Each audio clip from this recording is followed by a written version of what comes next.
Onde você estava naquela noite? Ninguém nunca nos contou a verdade. Eu só quero ele de volta. Arquivos Perdidos Brasil.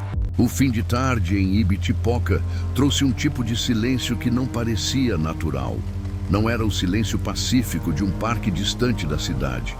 Era algo mais denso, quase atento, como se as montanhas, as rochas e as árvores antigas soubessem que algo estava prestes a acontecer. Algo que ainda não havia se revelado aos olhos humanos, mas que já percorria o vento frio que serpenteava pelas fendas do relevo. A luz dourada tocava as pedras como se despertasse memórias adormecidas. E os passos que ecoavam pela trilha pareciam não pertencer apenas aos 4 mochileiros que surgiram no alto da descida, mas a algo maior, algo que caminhava junto, mesmo que invisível. Eles estavam exaustos, suados, com o corpo marcado pela longa jornada. Mas havia um detalhe que fugia a qualquer explicação lógica. A matemática não fechava. 4 mochilas, 4 vozes, 4 silhuetas recortadas contra a névoa que começava a engolir a trilha. Mas quem olhava com atenção percebia que aquele grupo não era para ser de 4. Enquanto ajeitavam cantis e amarravam cadarços, nenhum deles percebeu de imediato que a trilha às costas permanecia vazia demais. A névoa avançava como uma cortina viva, preenchendo o espaço onde, estranhamente, todos sentiam faltar alguém. Um deles, tomado por um desconforto súbito, virou-se e fitou o corredor branco que se estendia mata adentro. Era como se o bosque inteiro aguardasse que uma quinta figura emergisse dali. Uma figura que deveria estar ao lado deles. Mas não estava. A descida prosseguiu. E junto com ela, aquela sensação de ausência, de incompletude, de que um passo, um único passo, deixara de ser dado. Nenhum dos 4 sabia dizer quando o 5º integrante desapareceu. Nem sequer se lembravam da última vez em que o viram sorrir, falar ou respirar ao ritmo do grupo. Ibitipoca parecia guardar o silêncio com zelo antigo, como quem protege narrativas que nunca deveriam ser descobertas. E no encontro entre a névoa e o desconhecido, nasce a pergunta que muda tudo. Se um mochileiro realmente desapareceu ali, o que foi que caminhou com eles até o fim da trilha? Antes de seguirmos para as próximas pistas deste caso, aproveite para se inscrever no Arquivos Perdidos BR e deixar seu like. Assim você ajuda a manter viva cada investigação e garante que nenhum detalhe dos próximos capítulos passe despercebido.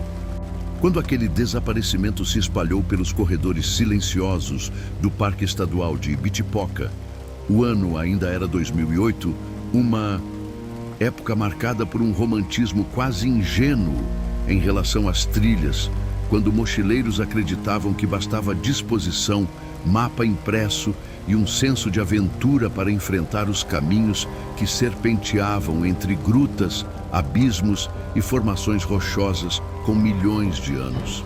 O país vivia um momento peculiar, em que o turismo ecológico crescia de forma acelerada, mas sem o mesmo ritmo de preparo técnico, fiscalização ou protocolos de segurança que hoje se tornaram exigências básicas.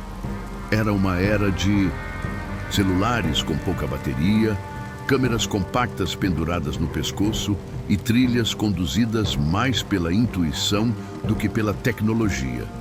Muitas das rotas eram sinalizadas apenas por pequenas pedras empilhadas ou por placas que, com a ação do tempo, tornavam-se quase parte da paisagem, fazendo com que a responsabilidade de se manter seguro recaísse quase inteiramente sobre quem ousava caminhar por ali. O parque, embora fascinante pela beleza, também era conhecido por sua natureza imprevisível, capaz de mudar a atmosfera no intervalo de minutos. A neblina de Ibitipoca não era apenas um fenômeno meteorológico, era um personagem próprio, surgindo densamente, cobrindo trilhas como se apagasse rastros e dissolvesse distâncias. Os moradores locais costumavam dizer que a serra tinha seus próprios segredos e que quem caminhava por ali deveria aprender a respeitar cada mudança súbita do clima, pois era comum que visitantes se desorientassem, mesmo estando muito perto de áreas conhecidas.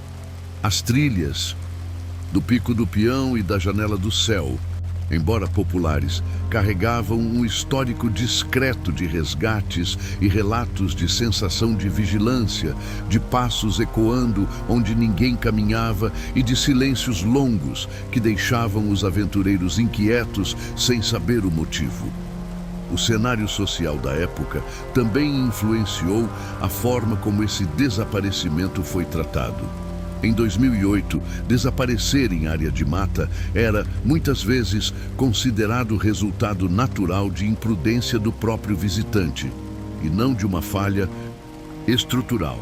Isso criava um clima de negligência velada, em que incidentes eram tratados com pragmatismo frio e pouca profundidade investigativa.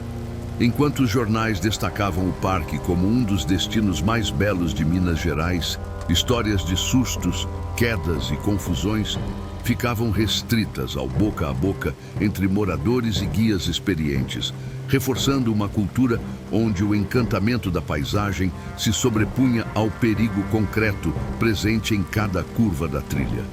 Ao mesmo tempo, havia uma espécie de fascínio coletivo pela ideia de desconexão, de entrar na mata para desaparecer por algumas horas, sem perceber que para alguns essa expressão deixaria de ser metáfora e se tornaria literal.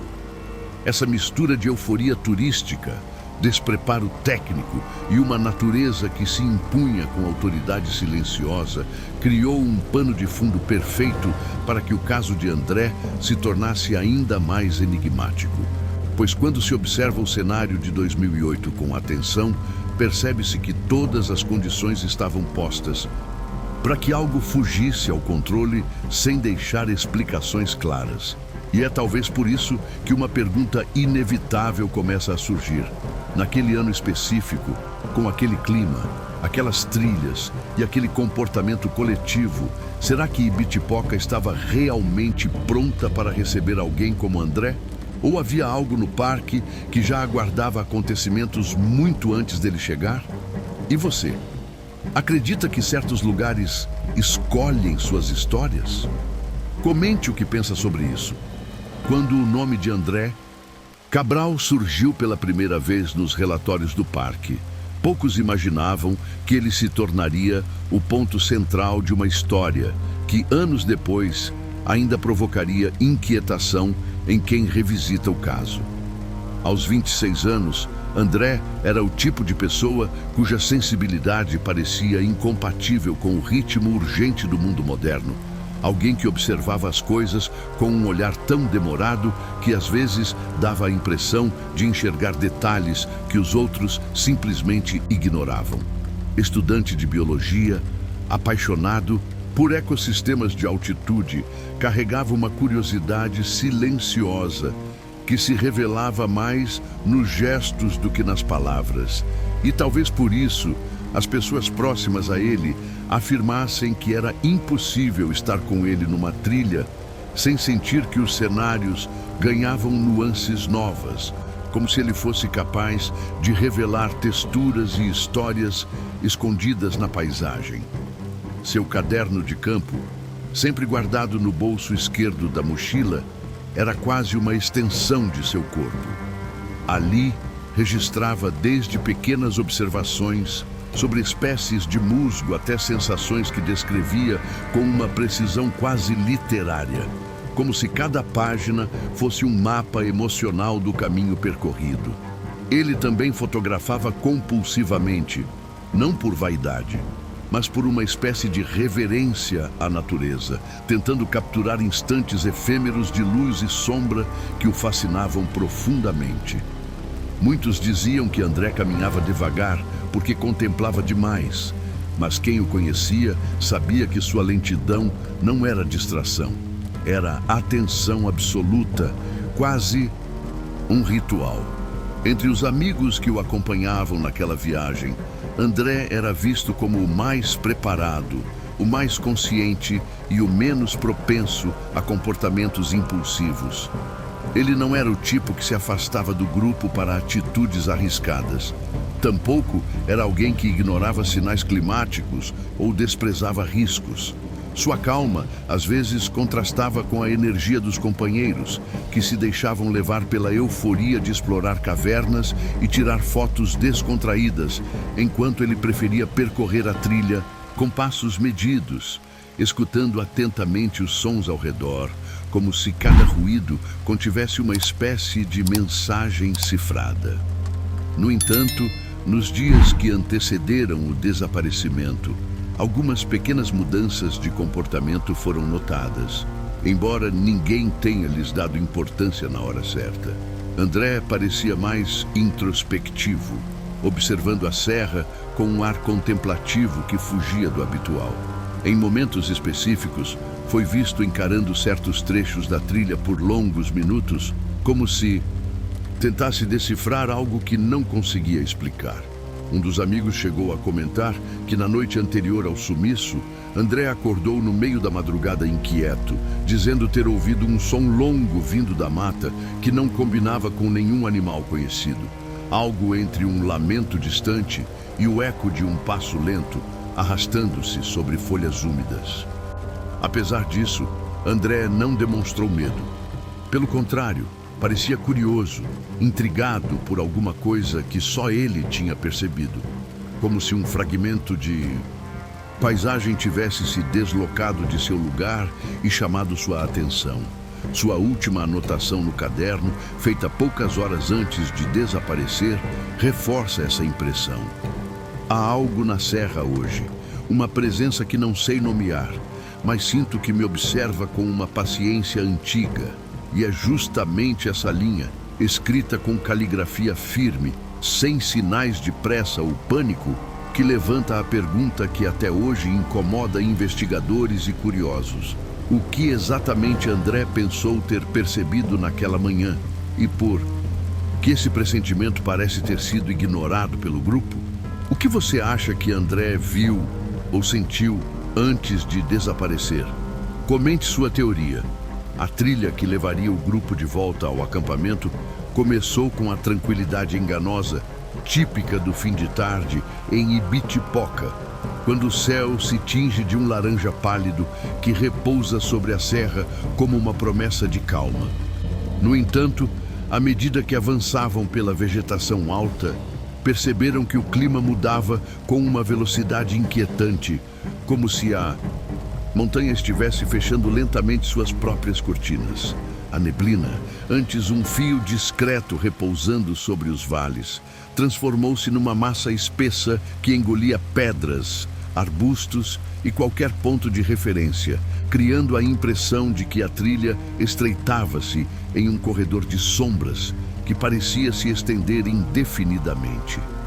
Os sons característicos do parque começaram a desaparecer de maneira gradual, como se fossem absorvidos por aquela cortina branca que se formava ao redor, e a ausência de ruídos tornou-se tão perceptível que os amigos passaram a caminhar com mais cautela, conscientes de que a natureza havia assumido o controle do ritmo. A visibilidade diminuía a cada curva e, embora tentassem manter o passo sincronizado, a trilha parecia mudar de posição, como se o chão deslizasse sutilmente sob os pés. André vinha logo atrás, observando cada detalhe com o olhar atento que sempre tivera. Mas naquele momento havia algo diferente em sua expressão, como se estivesse reagindo a sinais que escapavam aos demais. Ele olhava constantemente para a mata lateral, inclinando a cabeça como quem tenta distinguir um som oculto. Quando um dos amigos perguntou se estava tudo bem, André respondeu apenas com um aceno lento, mantendo os olhos fixos no vazio entre as árvores, como se esperasse por algum movimento imperceptível. O vento aumentou e trouxe consigo um ruído seco, semelhante ao estalo de galhos pisados por algo pesado. Um som que parecia circular ao redor do grupo, sem jamais revelar sua origem. Os quatro tentavam ignorar a sensação de que havia passos paralelos acompanhando o percurso, até que a visibilidade tornou-se quase nula e decidiram diminuir o ritmo, mantendo contato físico para não se separarem. Foi nesse momento que o primeiro rompimento da noite aconteceu. Alguém chamou por André com a naturalidade de quem espera uma resposta imediata, mas o silêncio devolvido foi tão abrupto que congelou o grupo por instantes. Quando se viraram, encontraram apenas a neblina pulsando onde ele deveria estar. Nenhuma sombra, nenhum contorno, nenhum indício. Somente um vazio absoluto que parecia ter engolido sua presença de forma instantânea. E é nesse salto entre o passo dado e o espaço vazio que surge a dúvida que nunca encontrou resposta. Como alguém atento, experiente e tão próximo desapareceu sem deixar vestígio algum? Quando a primeira luz da manhã rompeu a névoa espessa que havia dominado a serra durante a noite, o parque amanheceu com um silêncio que não era o silêncio habitual das montanhas, mas um mutismo pesado, quase sufocante, como se a própria natureza estivesse ciente de que algo grave havia ocorrido ali sem testemunhas. A administração recebeu o alerta ainda antes das 8 horas, quando os 4 mochileiros chegaram ofegantes ao posto principal, trazendo no olhar a mistura devastadora entre exaustão física e a incredulidade de quem se esforça para explicar o inexplicável.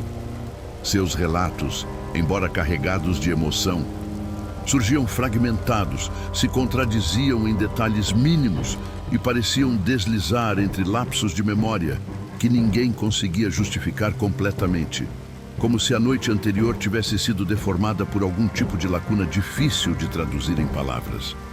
As equipes de busca foram acionadas com rapidez e em poucas horas voluntários da região, guias experientes e funcionários do parque vasculhavam o trecho da trilha onde André havia desaparecido. O sol, que naquele dia brilhou sem impedimentos, revelava uma paisagem tão nítida que tornava ainda mais perturbadora a ausência de qualquer vestígio. Não havia pegadas sobrepostas, galhos quebrados, marcas de escorregão, roupas presas em vegetação ou qualquer sinal físico que sugerisse uma direção tomada. A trilha parecia intacta, como se os passos da noite anterior tivessem sido apagados com uma precisão cirúrgica, deixando apenas o registro humano das lembranças confusas, incapazes de sustentar uma narrativa sólida. A imprensa local chegou, tímida, com poucas linhas publicadas em notas rápidas, enquanto a repercussão entre moradores seguia em tom de sussurro, como se o desaparecimento de André fosse mais fácil de comentar em voz baixa, evitando que a serra, sempre tão imponente, ouvisse e reagisse. O parque decidiu restringir o acesso às trilhas mais longas, justificando a medida como precaução, embora muitos soubessem que a motivação real era o desconforto diante de um caso que escapava completamente aos padrões usuais de acidentes. Para vários voluntários, o que mais inquietava não era a ausência de André, mas a sensação de que, em determinados pontos da mata, o som parecia se comportar de maneira estranha, devolvendo ecos atrasados, como se refletisse passos que já não estavam ali. E foi nesse cenário de buscas intensas e respostas escassas que uma pergunta começou a se formar silenciosamente entre todos os envolvidos. Por que os relatos dos amigos de André pareciam tão fragmentados e o que exatamente sua memória estava tentando esconder da noite anterior? Você acha que a memória deles falhou ou que algo naquela trilha queria mesmo ser esquecido? Comente. A investigação formal começou poucas horas após o início das buscas, quando o delegado responsável pela região chegou ao parque, trazendo consigo uma prancheta, uma expressão cansada e aquela postura protocolar de quem acredita que todos os desaparecimentos em áreas de mata seguem um mesmo padrão previsível. Porém, à medida que caminhava pela trilha com os relatos fragmentados dos 4 sobreviventes ecoando em sua mente, tornou-se evidente que aquele caso não se encaixava na lógica habitual. O trecho onde André havia sido visto pela última vez permanecia intocado, como se a Terra tivesse decidido não registrar a passagem humana.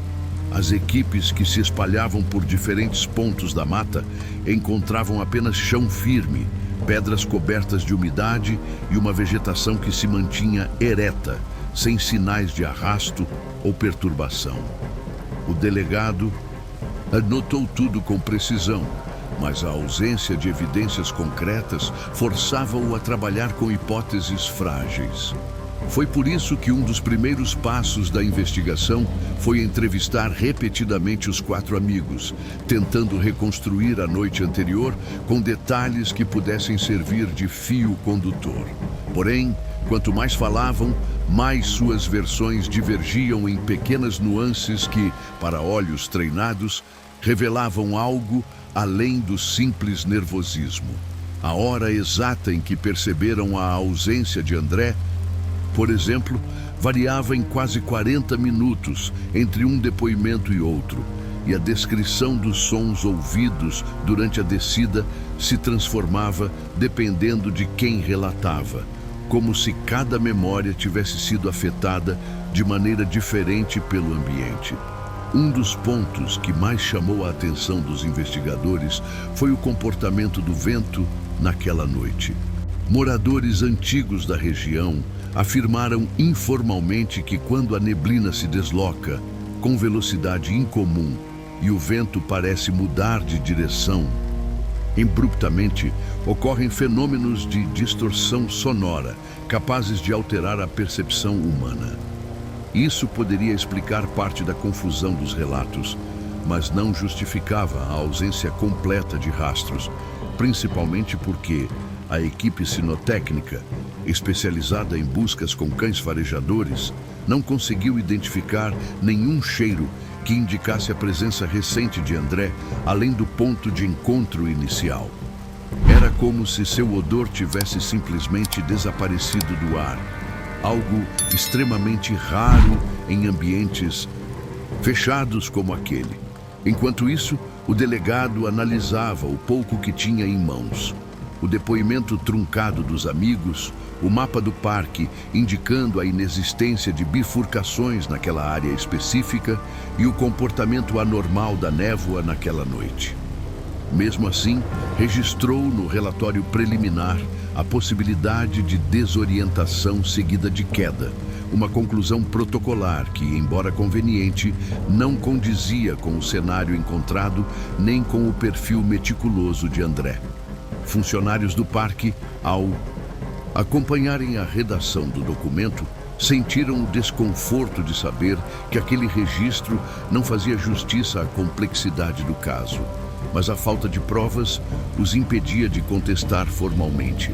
Foi nesse momento de frustração silenciosa que um dos voluntários afirmou ter encontrado horas antes um pequeno grupo de folhas amassadas a poucos metros da trilha, como se alguém tivesse pressionado o chão com as mãos.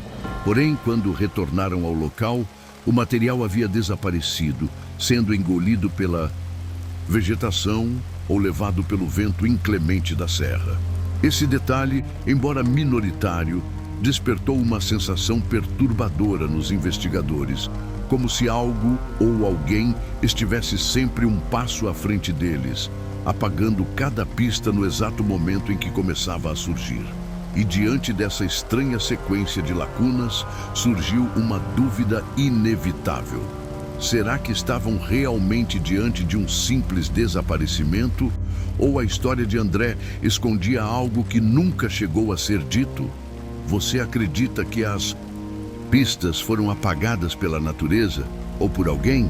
Comente sua visão. À medida que os dias avançaram e as buscas começaram a perder força, um conjunto de teorias passou a se formar em torno do desaparecimento de André, compondo um mosaico de interpretações tão contraditório quanto inquietante. A primeira versão, defendida por alguns voluntários, sugeria que ele teria sido vencido pela neblina excepcionalmente densa daquela noite, um fenômeno comum na região, mas que, segundo relatos, apresentou comportamento anômalo, movendo-se com velocidade e densidade que escapavam ao padrão conhecido. De acordo com essa hipótese, o caminhante teria tomado um desvio errado em um trecho onde a visibilidade era tão limitada que mal se distinguia o próprio braço. No entanto, guias experientes contestaram rapidamente essa explicação, afirmando que, mesmo sob neblina extrema, a trilha apresenta características táteis e formações de pedra suficientes para orientar alguém familiarizado com o percurso. Outra teoria bastante difundida entre moradores locais sustentava que André poderia ter caído em uma das fendas rochosas profundas espalhadas pela mata, algumas tão estreitas e sombrias que permanecem inexploradas. A hipótese parecia plausível, mas enfraqueceu diante da ausência de rastros. Não havia galhos quebrados, marcas de queda ou objetos pessoais perdidos. Além disso, nem mesmo os cães farejadores conseguiram identificar qualquer odor humano que indicasse passagem recente, reforçando a sensação de que André não continuou por aquele caminho. Entre investigadores mais críticos, surgiu ainda uma hipótese mais perturbadora, alimentada por pequenas inconsistências nos depoimentos do grupo. A possibilidade de um conflito silencioso, de um desentendimento que nunca veio à tona, chegou a ser considerada, embora descartada oficialmente, pela falta absoluta de evidências concretas. Ainda assim, permaneceu viva entre analistas que consideram estranhas as menções aos sons distorcidos e a percepção temporal irregular durante a descida. Guias antigos acrescentaram outra camada a esse quebra-cabeça ao mencionarem relatos de visitantes que afirmavam sentir presenças acompanhando seus passos em determinados trechos, como se a serra guardasse zonas onde a percepção humana sofria distorções sutis. Esses relatos ganharam novo peso quando relacionados ao local exato do desaparecimento. E diante de tantas versões incompletas, uma dúvida se impõe. Falta uma peça-chave. Algo que ninguém mencionou? Qual é a sua teoria? Foi somente anos depois, quando o caso de André já havia perdido espaço nos jornais e se transformado em uma lembrança amarga guardada entre relatos dispersos, que um acontecimento inesperado trouxe à superfície um elemento capaz de alterar completamente a linha do tempo reconstruída pelos investigadores.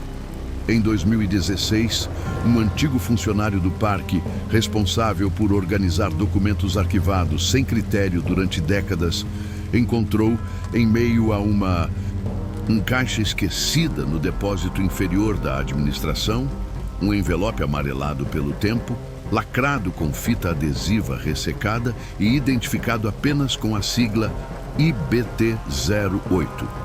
Uma inscrição tão vaga que poderia se referir a qualquer ocorrência no parque. O que chamou sua atenção não foi a sigla, mas o peso leve e irregular do conteúdo, como se abrigasse algo frágil, quase deslocado daquele compartimento improvisado. Ao abrir o envelope com cuidado, encontrou uma fotografia impressa em papel fotográfico que já apresentava manchas e bordas esmaecidas, revelando o grupo de 5 mochileiros subindo a trilha horas antes do desaparecimento. A existência dessa foto não constava em nenhuma parte do inquérito oficial. Tampouco havia registro de que ela tivesse sido entregue aos investigadores. A imagem mostrava os 5 caminhando alinhados, com a luz da manhã iluminando parcialmente seus rostos. Mas o que realmente despertou inquietação foi o olhar de André, enquanto os outros seguiam com a expressão descontraída. Ele aparecia voltado para trás, fixando o olhar em um ponto que a foto não capturava, como se algo atrás do grupo exigisse sua atenção silenciosa. O funcionário, intrigado, levou a fotografia ao atual administrador do parque, que, por sua vez, encaminhou o material a profissionais que revisitaram o caso com olhar renovado. A posição de André, o ângulo do rosto e a nitidez da expressão criavam uma sensação de alerta antecipado, como se ele tivesse percebido algo que os demais não notaram. A fotografia levantava ainda outra questão. Por que ela estava isolada, fora de qualquer relatório, escondida em um envelope sem descrição adequada? Esse detalhe transformava o esquecimento em suspeita, dando ao caso uma sombra adicional. A revelação daquele detalhe esquecido reacendeu dúvidas que pareciam adormecidas, trazendo à tona a possibilidade de que a cronologia do desaparecimento estivesse incompleta desde o início, abrindo espaço para inquietações ainda mais profundas. E você? O que acha que André viu atrás de si naquele instante congelado? Comente sua interpretação. Com o passar dos anos, o caso de André Cabral foi lentamente sendo engolido por uma espécie de silêncio institucional que não nasce da falta de interesse, mas da impossibilidade de avançar diante de uma investigação que parecia condenada a permanecer incompleta desde o momento em que começou.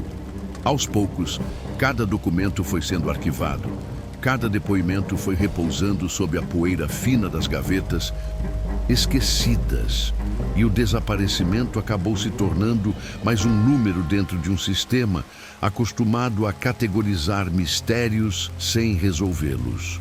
O parque continuou recebendo visitantes, as trilhas foram reformadas e os relatos de 2008 passaram a ser citados apenas como uma história antiga que poucos ainda sabiam narrar com clareza, como se o tempo tivesse dissolvido não apenas os detalhes, mas também a urgência de compreender o que realmente aconteceu naquela noite.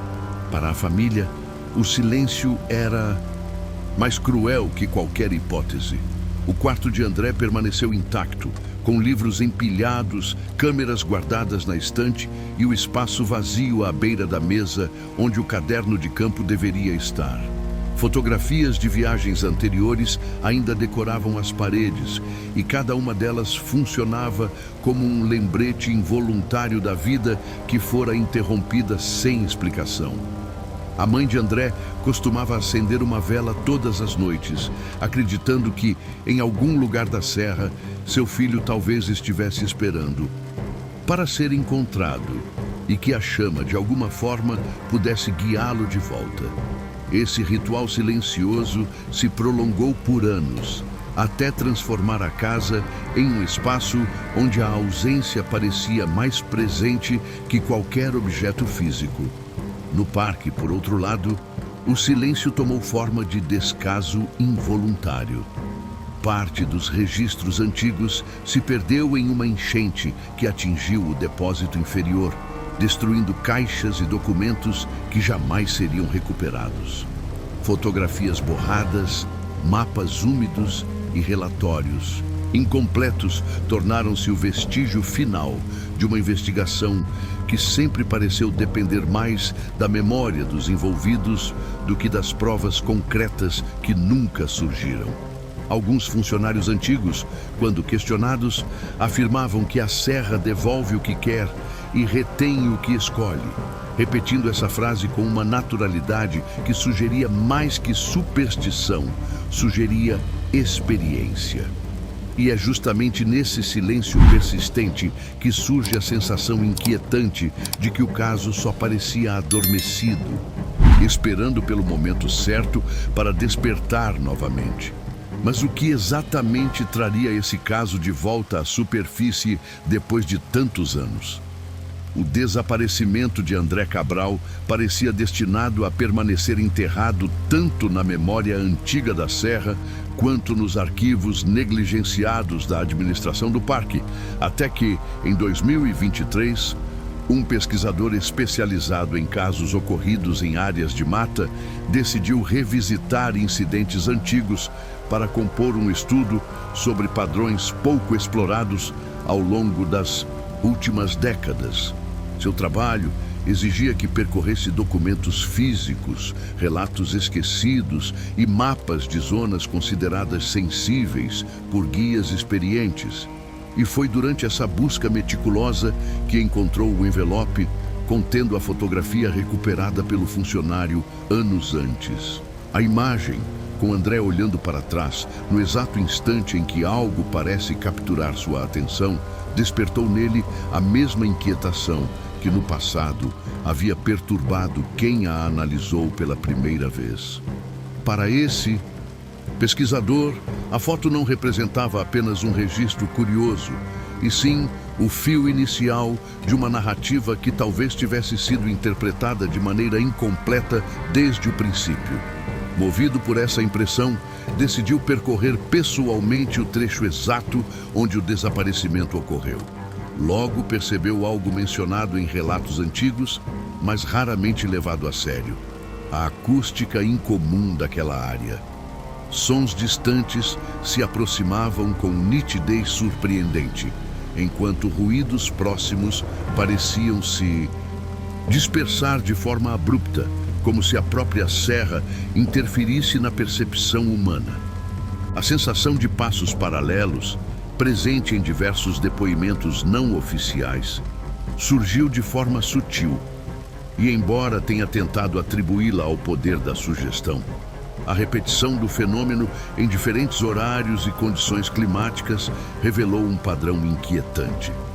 Em certos pontos, a trilha parecia substituir o silêncio natural por um ruído profundo e constante, semelhante a um fôlego vindo das rochas. Relatos antigos reforçavam essa estranheza.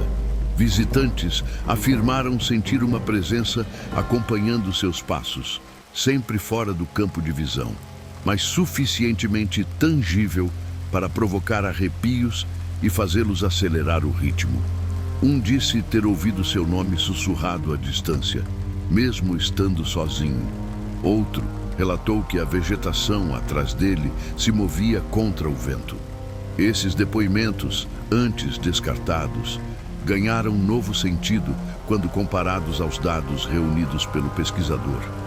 A descoberta final veio quando um equipamento de medição eletromagnética registrou oscilações incomuns exatamente no ponto onde André foi visto pela última vez.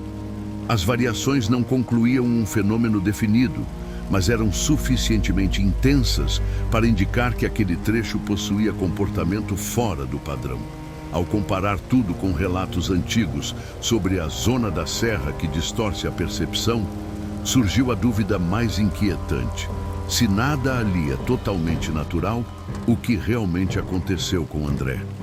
À medida que todas as teorias, lacunas, pistas incompletas e relatos dispersos se acumulam, torna-se impossível olhar para o desaparecimento de André sem perceber que, mais do que um enigma isolado, ele revela algo profundamente desconfortável sobre a condição humana quando confrontada com a vastidão da natureza e os limites da própria percepção. A serra, com sua grandeza silenciosa e seus desfiladeiros envoltos por neblinas que se movimentam como respirações ancestrais, expõe uma fragilidade que não está na trilha, nem no clima, nem nos fenômenos que desafiam explicações claras, mas sim na ideia profundamente arraigada de que compreendemos integralmente o mundo à nossa volta, quando, na verdade, somos apenas visitantes temporários em territórios que nos toleram, mas nunca nos pertencem. O caso de André coloca em evidência essa arrogância involuntária que acompanha o ser humano. Essa convicção de que tudo pode ser medido, registrado, explicado e traduzido em relatórios, como se a natureza estivesse obrigada a seguir parâmetros compreensíveis. Quando um desaparecimento escapa a todas as categorias lógicas, somos forçados a encarar a realidade inquietante de que existem lacunas que não nascem de falhas humanas, mas de forças que simplesmente não se deixam capturar pela linguagem. E é nesse choque entre o desejo de clareza e a presença constante do desconhecido que surge a reflexão inevitável. Talvez existam lugares onde a lógica humana não consiga penetrar completamente, espaços onde o tempo parece operar em outra cadência e onde a percepção é apenas uma tentativa frágil de compreender algo muito maior. Além disso, o silêncio que envolveu o caso ao longo dos anos expõe uma tendência dolorosa da sociedade. A facilidade com que abandonamos histórias que exigem mais perguntas do que respostas, como se fosse mais confortável apagar memórias difíceis do que sustentar a busca por algo que talvez nunca seja resolvido. Dessa forma, o desaparecimento de André não fala apenas sobre trilhas, neblinas ou noites confusas. Fala sobre a necessidade humana de encontrar sentido, mesmo quando o que resta é apenas o vazio inquietante de uma ausência que jamais encontrou explicação. Quando se revisita cada fragmento desta história, desde a fotografia esquecida que reapareceu anos depois, até os relatos dispersos que nunca encontraram eco nos relatórios oficiais, torna-se impossível ignorar a sensação de que o caso de André Cabral não se encerra simplesmente com a ausência de evidências, mas permanece suspenso em um espaço onde a memória humana não consegue alcançar totalmente. A serra, com suas paredes de pedra que atravessam séculos, continua ali, imperturbável, guardando em silêncio o mesmo trecho de trilha onde André foi visto pela última vez, como se fosse uma testemunha que se recusa a revelar o que presenciou naquela noite.